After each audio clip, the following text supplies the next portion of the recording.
चलिए अब बात उत्तराखंड की। 9 अगस्त को सीएम केजरीवाल का देहरादून का दौरा होने जा रहा है। विधानसभा चुनावों के लिए प्रत्याशियों का ऐलान कर सकते हैं मुख्यमंत्री अरविंद केजरीवाल और प्रत्याशियों के नाम की घोषणा यहां हो सकती है। जानकारी मिल रही है क्योंकि दिल्ली के मुख्यमंत्री अरविंद केजरीवाल पहुंचेंगे देहरादून और पार्टी के बड़े नेताओं से यहां पर मुलाकात भी करेंगे। तो बड़ी खबर अब आपको बता दें, दिल्ली के मुख्यमंत्री अरविंद केजरीवाल उत्तराखंड के चुनाव को मद्देनजर रखते हुए देहरादून प्रवास पर जाएंगे और यहां पार्टी के बड़े नेताओं से उनका मुलाकात का कार्यक्रम है, उनसे मुलाकात करेंगे और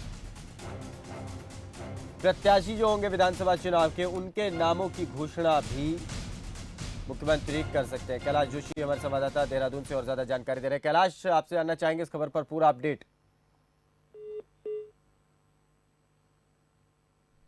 कैलाश, लगातार प्रदेश में जो है 2022 में चुनाव होने हैं और इस वक्त लगातार नेताओं का तांता उत्तराखंड की ओर बढ़ रहा है। उसी क्रम में आम आदमी पार्टी के नेता अरविंद केजरीवाल भी उत्तराखंड के दौरे पर लगातार आ रहे हैं। विगत महीने भी अरविंद केजरीवाल उत्तराखंड पे थे और उसके बाद मनीष सिसोदिया का दौरा हुआ और फिर अरविंद केजरीवाल की जो है उत्तराखंड का दौरा है।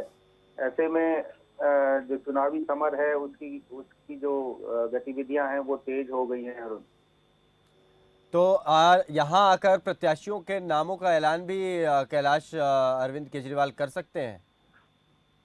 देखिए अरुण, अभी इस बारे में कुछ कहना जल्दबाजी होगी क्योंकि हाँ। अरविंद केजरीवाल जब पिछले महीने यहाँ उत्तराखंड में आए थे तो उन्होंने 300 यूनिट बिजली देने की बात को यहाँ पर प्रेस कॉन्फ्रेंस में कहा था। उन्होंने कहा था कि हम जो है हाँ। 4 गारंटियां यहाँ पर देते जा रहे हैं बिजली को लेकर। जी। अब अरविंद केजरीवाल का दौरा उत्तराखंड का है।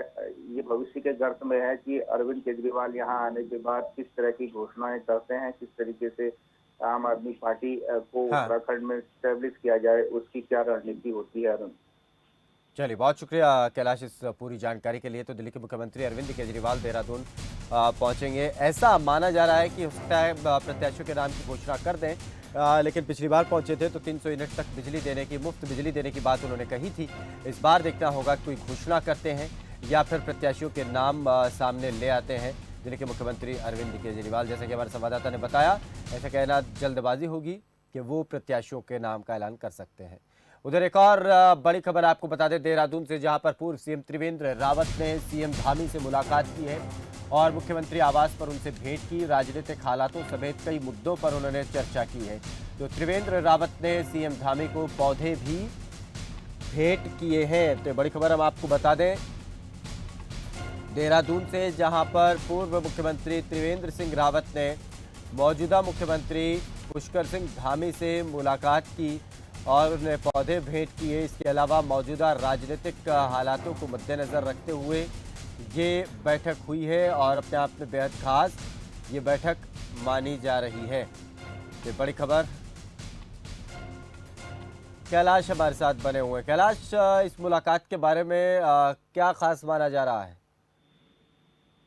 बिल्कुल अरुण, आपको बताना चाहूंगा कि पूर्व मुख्यमंत्री त्रिवेंद्र सिंह रावत पिछले हफ्ते जो है दिल्ली में प्रवास पर थे। दिल्ली में प्रधानमंत्री मोदी से मुलाकात हुई, गृह मंत्री अमित शाह से मुलाकात हुई है। उसके बाद उत्तराखंड लौटने के बाद आज उन्होंने पुष्कर धामी से मुलाकात की है।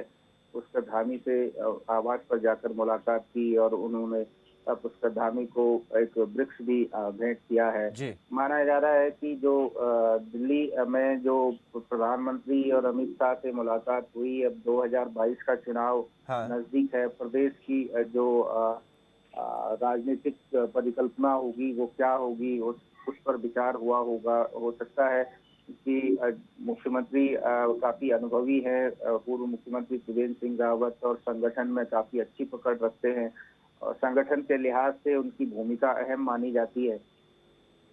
अरुण, चलिए, बहुत शुक्रिया कैलाश इस पूरी जानकारी के लिए। तो आज पूर्व मुख्यमंत्री त्रिवेंद्र सिंह रावत ने पुष्कर धामी जो मौजूदा मुख्यमंत्री हैं उनसे मुलाकात की और पीपल का पौधा उन्हें भेंट किया है।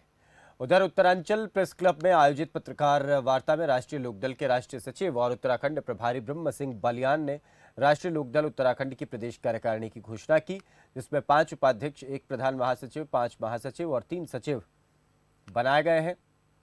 इस दौरान उन्होंने बताया कि उत्तराखंड में आगामी विधानसभा चुनाव में पार्टी सभी विधानसभा सीटों पर चुनाव लड़ेगी। ये चुनाव राष्ट्रीय अध्यक्ष जयंत चौधरी के नेतृत्व में लड़ा जाएगा।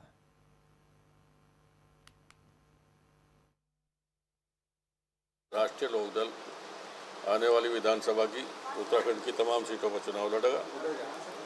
गठबंधन की बात हमारा राष्ट्रीय नेतृत्व जिस दल से भी होगा उस दल को साथ लेकर यूपी सहित तमाम जगह चुनाव लड़ने का तैयारी कर रहा है और हरिद्वार, देहरादून, उधम सिंह नगर में पार्टी की बहुत अच्छी स्थिति है और दूसरे पर्वतीय क्षेत्र में भी लखेरा जी जगह जगह संपर्क कर रहे हैं संगठन को मजबूत करने के लिए।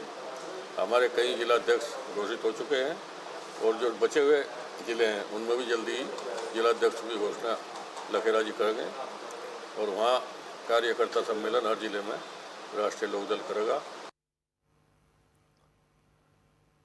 उधर नेता प्रतिपक्ष बनने के बाद पहली बार काशीपुर पहुंचे प्रीतम सिंह, जहां उन्होंने कार्यकर्ताओं का आभार व्यक्त किया और पार्टी को पहले से और भी ज्यादा मजबूती के साथ आगे बढ़ाने की बात कही।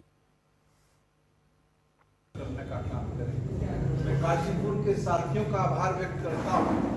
आपने जो सहयोग मुझे दिया, आप लोगों ने जो आशीर्वाद मुझे दिया, उसके लिए मेरे शब्दकोश में शब्द नहीं है कि मैं किन शब्दों से आपका आभार व्यक्त करूँ। आपको धन्यवाद।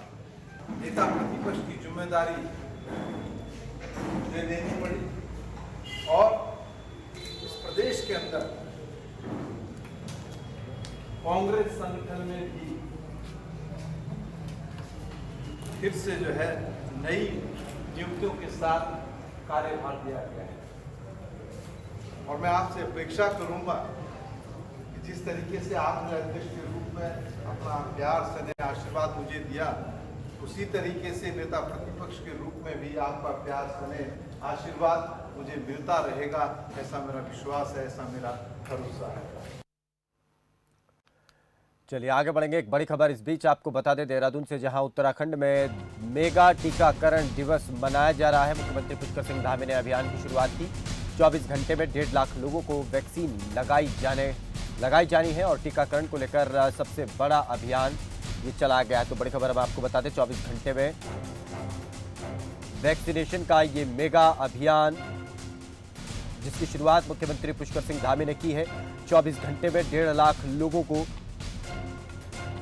वैक्सीनेट करने की पूरी प्रक्रिया जो है वो अपनाई जाएगी। तो देखना होगा कि इस लक्ष्य को कैसे प्राप्त किया जाता है। कैलाश जोशी हमारे संवाददाता ज़्यादा जानकारी दे रहे हैं। कैलाश, बताएं, अभियान बहुत बड़ा है, टारगेट बहुत बड़ा है, अचीव कर पाने में किस तरीके की तैयारियां हैं? बिल्कुल अरुण, आपको बताना चाहूंगा कि आज जो है प्रदेश में एक ही दिन में लगभग 1.5 लाख लोगों को वैक्सीनेशन लगना है, जिस अभियान की शुरुआत देहरादून से मुख्यमंत्री पुष्कर धामी ने कर दी है। हालांकि प्रदेश की जो कोविड की स्थिति है वो अभी बहुत अच्छी है, क्योंकि यहाँ पर जो कोविड के केसेज हैं वो बहुत कम मात्रा में हैं और जो मृत्यु दर है वो अभी जो है बिल्कुल 0 है। और जो आज इसी कड़ी में जो है आज मुख्यमंत्री पुष्कर धामी ने जो है टीकाकरण का आगाज किया है। पूरे प्रदेश में टीकाकरण अभियान चल रहा है और लगभग उम्मीद जताई जा रही है कि आज लगभग 1.5 लाख लोगों को वैक्सीनेशन करने का टारगेट दिया है। और सबसे बड़ी बात यह है कि जो कोविड का इश्यू है, कोविड का जो संक्रमण है वो बहुत कम उत्तराखंड में इस वक्त देखने को मिल रहा है। उसी को देखते हुए मुख्यमंत्री पुष्कर धामी ने इसको वरीयता में रखा हुआ है और इसी क्रम में जो है जल्द से जल्द जो है वैक्सीनेशन का कार्य पूरा हो सके प्रदेश में और लोगों को उस सुविधा का लाभ मिल सके, इसी को देखते हुए जो है ये टीकाकरण का कार्य जारी है। चलिए, बहुत शुक्रिया कैलाश इस पूरी जानकारी के लिए। तो इस खबर के बारे में हम आपको बता दें, दरअसल 24 घंटे में 1.5 लाख लोगों को वैक्सीनेट करने का पूरा टारगेट रखा है। मुख्यमंत्री और स्वास्थ्य मंत्री ने इस पर जानकारी दी, क्या कुछ कहा सुनवाएंगे आपको। हमारी सरकार ने मेगा वैक्सीनेशन का कैंप प्रारंभ किया है, मेगा वैक्सीनेशन शुरू किया है। आज पहले दिन पूरे दिन भर के अंदर 1.5 लाख लोगों को वैक्सीन लगाई जाएगी और हमारा लक्ष्य है कि अगले दिसंबर तक सारे के सारे जो है प्रदेश के अंदर पूर्ण रूप से लोगों को पहली डोज लग जाए, पूरी तरह से वैक्सीनेशन हो जाए। उसके लिए देश के यशस्वी प्रधानमंत्री जी का मैं धन्यवाद करना चाहता हूं, देश के यशस्वी प्रधानमंत्री नरेंद्र मोदी जी का, कि उन्होंने पर्याप्त मात्रा में हमारे यहाँ पर जो वैक्सीन कुछ कम मात्रा में आ रही थी उसको जो है अधिक कर दिया है और अब हमको जल्दी से जल्दी अपना लक्ष्य प्राप्त हो जाएगा। 1.5 लाख से ज़्यादा लोगों पे वैक्सीनेशन कराने का निर्णय हमारे स्वास्थ्य विभाग ने लिया है और आज इसका विधिवत उद्घाटन हमारे मुख्यमंत्री जी कर रहे हैं। और हमने राज्य के सभी लोगों को आश्वस्त किया है कि 30 दिसंबर 2021 तक हम 100% लोगों पे वैक्सीनेशन का काम पूरा कर देंगे और ये देश का पहला राज्य होगा जो इसी साल 100% लोगों पे वैक्सीनेशन करा देगा। चलिए यहाँ पर एक छोटा सा ब्रेक ले रहे हैं, लौटेंगे कुछ और खबरों के साथ।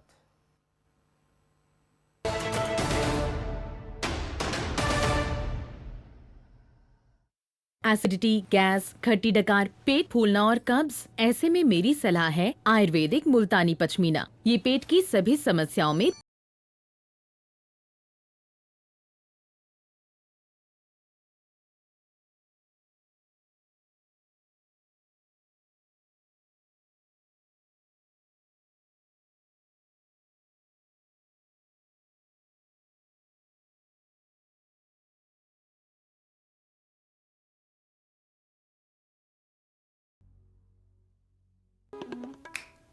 आप रोगों से परेशान हो या अंग्रेजी दवाओं से, विभिन्न प्रकार के टेस्टों से परेशान हैं या डॉक्टरों से, किसी भी प्रकार के रोगों के समाधान के लिए एक बार आइए नाड़ी वैद्य काया क्लब और पाइए अपने सभी रोगों का आयुर्वेद में सही इलाज।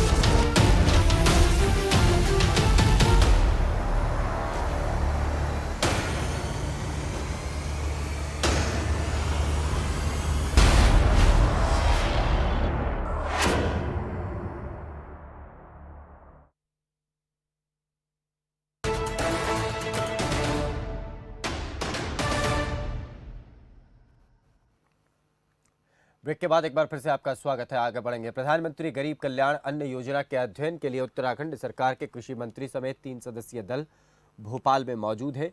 इस दौरान कृषि मंत्री सुबोध उनियाल ने मध्य प्रदेश के खाद्य और आपूर्ति विभाग के मंत्री विसाहुलाल सिंह से मुलाकात की और अन्नोत्सव 2021 पर सविस्तार चर्चा की। बता दें कि हितग्राहियों को योजना के प्रति और अधिक जागरूक बनाने के लिए प्रधानमंत्री गरीब कल्याण अन्न महोत्सव का आयोजन किया जा रहा है।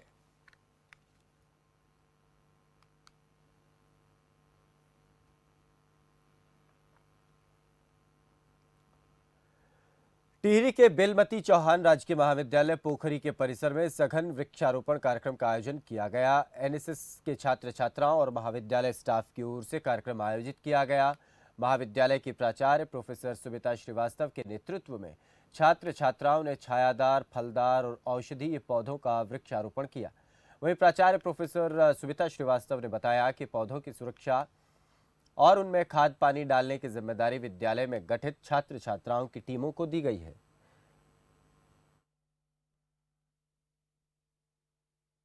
स्वच्छता एवं वृक्षारोपण कार्यक्रम किया गया। यह बरसात का मौसम है और इस मौसम में वृक्ष बहुत जल्दी पनप जाते हैं और वृक्षों का हमारे जीवन में बहुत अधिक महत्व है और इसके लिए ही छात्रों द्वारा विशेषतः वृक्षारोपण कराया जाता है और प्रत्येक छात्रों ने एक वृक्ष की जिम्मेदारी ली है जिसको वो देखेंगे और उसकी सुरक्षा करेंगे और यह सबकी व्यक्तिगत जिम्मेदारी है कि वह समाज में ज़्यादा से ज़्यादा वृक्षारोपण के लिए सबको प्रेरित करें और वह स्वयं भी इस कार्य को करें। वृक्षारोपण का कार्यक्रम किया गया जिसमें हमने फलदार पौधे, छायादार इमारती पौधे लगाए, आदि के वृक्ष लगाए। और हर एक इंसान को, हर एक को बरसात के मौसम में पेड़ पौधे लगाने चाहिए, जिससे हमें ऑक्सीजन मिलती है, लकड़ियाँ मिलती हैं, घास मिलती है। जिलाधिकारी आशीष चौहान ने शुक्रवार को निर्माणाधीन थरकोट झील का निरीक्षण किया। निर्माण कार्य की धीमी प्रगति पर उन्होंने नाराजगी जताते हुए जनवरी 2022 तक हर हाल में झील निर्माण का कार्य पूरा करने के निर्देश दिए। बता दें कि थरकोट पहुंचे जिलाधिकारी ने सिंचाई विभाग के अधिशासी अभियंता फरहान खान से प्रगति की जानकारी ली। अधिशासी अभियंता ने बताया कि 29.73 करोड़ की लागत से बनने वाली झील के लिए अब तक 11 करोड़ रुपए विभाग को प्राप्त हुए हैं, जिसमें से करीब 10 करोड़ रुपए खर्च कर दिए गए हैं। झील का 40% कार्य पूरा हो चुका है, जिस पर जिलाधिकारी ने नाराजगी जताई और तेजी लाने के लिए मैन पावर और मशीनरी बढ़ाने के निर्देश दिए। उधर लक्सर में गन्ना जिलाधिकारी ने गन्ना सहकारी समिति का औचक निरीक्षण किया। इस समिति कार्यालय से 3 कर्मचारी नदारद पाए गए, जिनके खिलाफ कार्रवाई करते हुए स्पष्टीकरण मांगा गया है। डीसीओ शैलेंद्र सिंह ने बताया कि किसानों द्वारा लंबे समय से कर्मचारियों की शिकायत मिल रही थी। ये कर्मचारी काम पर आते हैं लेकिन कुछ ही समय बाद अपने घर लौट जाते हैं, जिस कारण किसानों को बड़ी परेशानी हो रही है। वहीं इसकी जांच के लिए औचक निरीक्षण किया गया और इस दौरान 3 कर्मचारी नदारद पाए गए, जिनके खिलाफ कार्रवाई करते हुए उनसे स्पष्टीकरण मांगा गया है।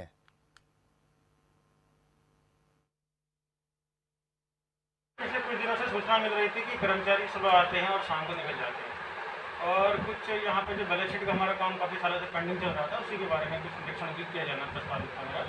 उसी के सिलसिले में आज यहाँ औचक निरीक्षण किया गया। हालांकि निरीक्षण में 2-3 कर्मचारी अनुपस्थित पाए गए हैं, उनकी एब्सेंट भी हमें लगा दी है और उनका स्पष्टीकरण भी इसमें मदद किया जाएगा। इसके साथ ही बैलेंस शीट की समीक्षा की है, तो उसके काम करके संतोषजनक है। आज हमारे कर्मचारी वहीं से काम करके।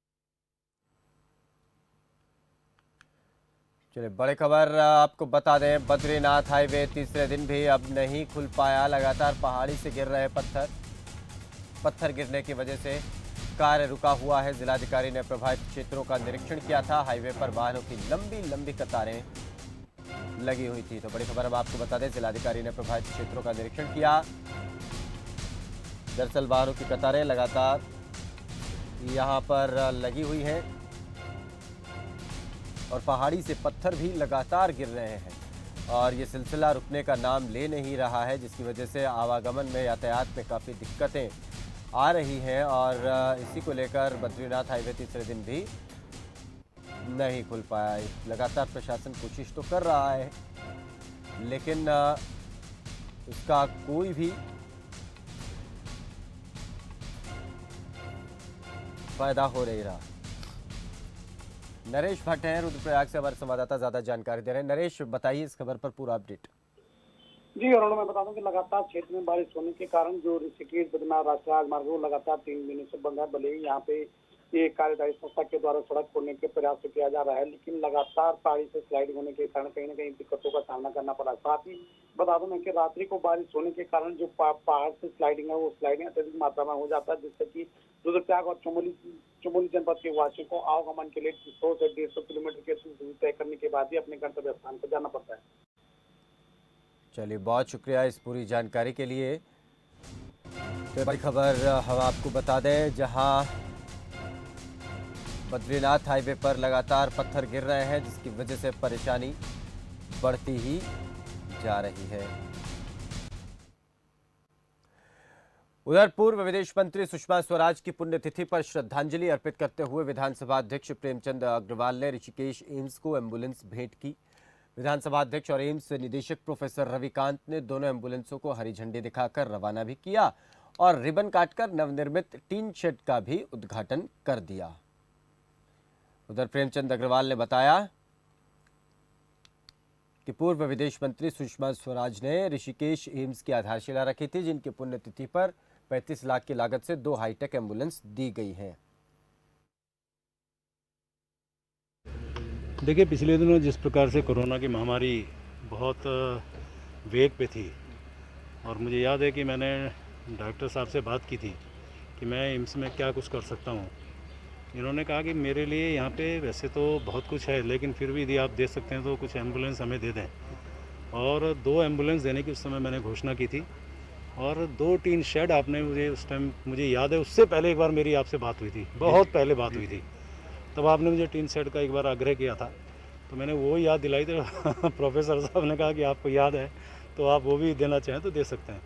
तो कुल मिला के 35 लाख की 2 ये हमारी एम्बुलेंस हैं और 7,30,000 के 2 टीन शेड हैं। आप देखिए कितने सुंदर बने हैं।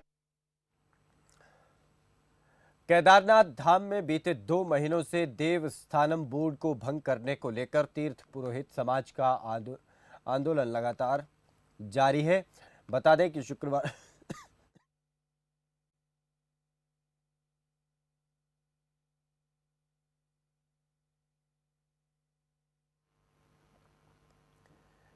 दरअसल तीर्थ पुरोहित लगातार देवस्थानम बोर्ड का विरोध कर रहे हैं और बाबा केदारनाथ के भजन गाते हुए वो वहां पर पहुंचे और केदारनाथ मंदिर की परिक्रमाएं की और मंदिर से आधा किलोमीटर दूर हेलीपैड तक रैली निकालकर प्रदर्शन भी किया। इस दौरान केदारनाथ के तीर्थ पुरोहितों ने बद्रीनाथ धाम कूच करने की चेतावनी दी। इसके साथ ही उत्तराखंड के पूर्व मुख्यमंत्री त्रिवेंद्र सिंह रावत को झूठा व्यक्ति करार दिया।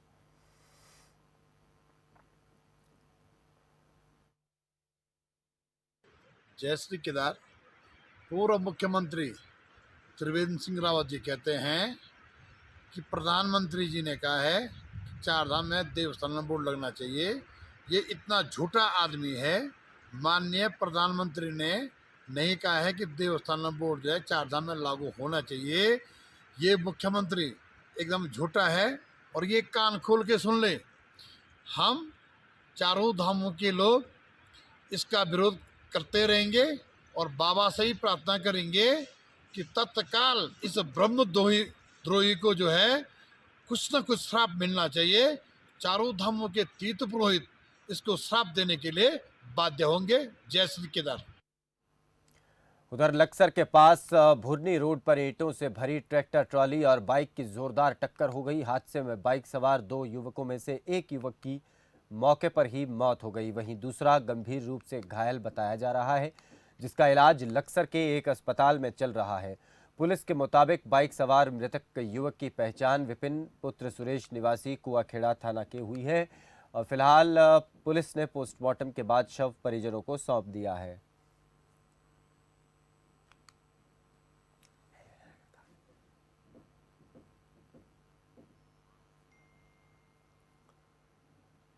टिहरी में 5 साल के बाद झील से परेशान ग्रामीणों को राहत मिली। दरअसल झील की वजह से ग्रामीण अपने विस्थापन के लिए सरकार को पुनर्वास विभाग के चक्कर काट रहे थे, जो समस्या आज ग्रामीणों की खत्म हो गई है। जिलाधिकारी और पुनर्वास निदेशक ने बहुउद्देशीय भवन नई टिहरी में टिहरी बांध परियोजना के तहत 61 ग्रामीणों को लॉटरी के जरिए आवासीय भूखंड आवंटित किए गए।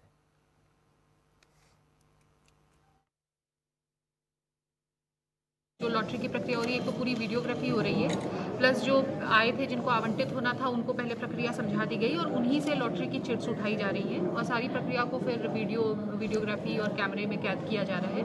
तो इसमें 29 कृषि भूखंड और 32 कृषि और आवासीय भूखंड 29 है और 32 आवासीय भूखंड है। तो इतने आज अलॉट किए जा रहे हैं। इनमें से कई लोग हैं जो ग्रीवांस रिड्रेसल सेल या कोर्ट से जो जीत करके आए या फिर हमारे यहाँ से ही उनकी पात्रता का निर्धारण हुआ। इन सबको ग्रामीण पट्टे दिए जाने थे और वो पट्टों की शासनादेश अनुसार प्रक्रिया लॉटरी ही होती है, तो वही लॉटरी की प्रक्रिया की जा रही है। चलिए, इसी के साथ इस बुलेटिन में फिलहाल इतना ही। दीजिए इजाजत। नमस्कार।